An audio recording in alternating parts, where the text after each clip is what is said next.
Pinalaga ni Senator Erwin Tulfo ang panukala ni Senador Dante Marcoleta na payagan ng virtual attendance ng mga senador sa sesyon. Tila palusot lang daw ito para makaboto pa rin sa impeachment trial ni VP Sara ang nagtatagong si Senador Bato de la Rosa. Narito ang agenda report ni Dexter Ganibe ng Abante.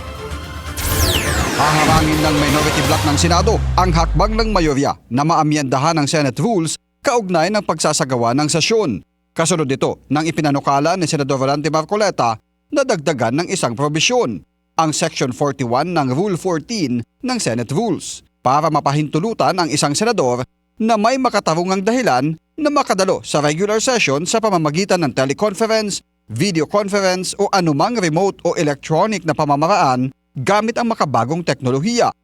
Pero sabi ni Senator Erwin Tulfo, sa oras na maisalang na ito sa plenaryo at debate, tututulan ito ng minorya. I think pag dinala po sa floor yan, hindi rin po lulusot yan dahil talagang sa ang minority po, sigurado po ako ay hindi po boboto dyan. Ang hakbang ni Senador Marcoleta ay may kinalaman sa muling pagliban ni Senador Ronald de la Rosa dahil sa tangkang pag-aresto sa kanya ng NBI noong nakaraang linggo. Aminado si Senator Tulfo na gawa na ito noong panahon ng pandemic. Pero ngayon anya ay wala nang balakid pa para pisikal na dumalo sa sesyon.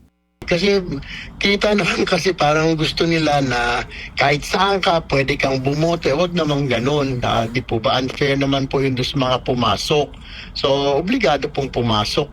Kung mga committee hearing anya ay pwedeng dumalo remotely. Pero kung may botohan sa plenary session o kaya sa impeachment trial voting na, dapat pisikal na present ang isang senador.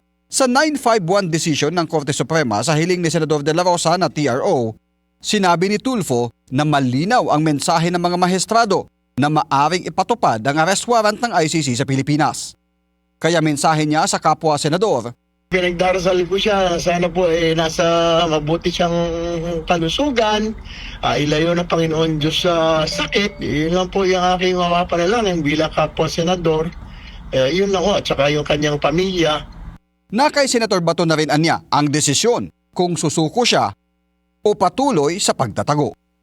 Para sa agenda, Dexter Ganibe, Abante. Manatiling nakatutok sa Bilyonaryo News Channel. Sumubaybay sa aming social media accounts at mag-subscribe sa aming YouTube channel para sa mga eksklusibong balita at storya.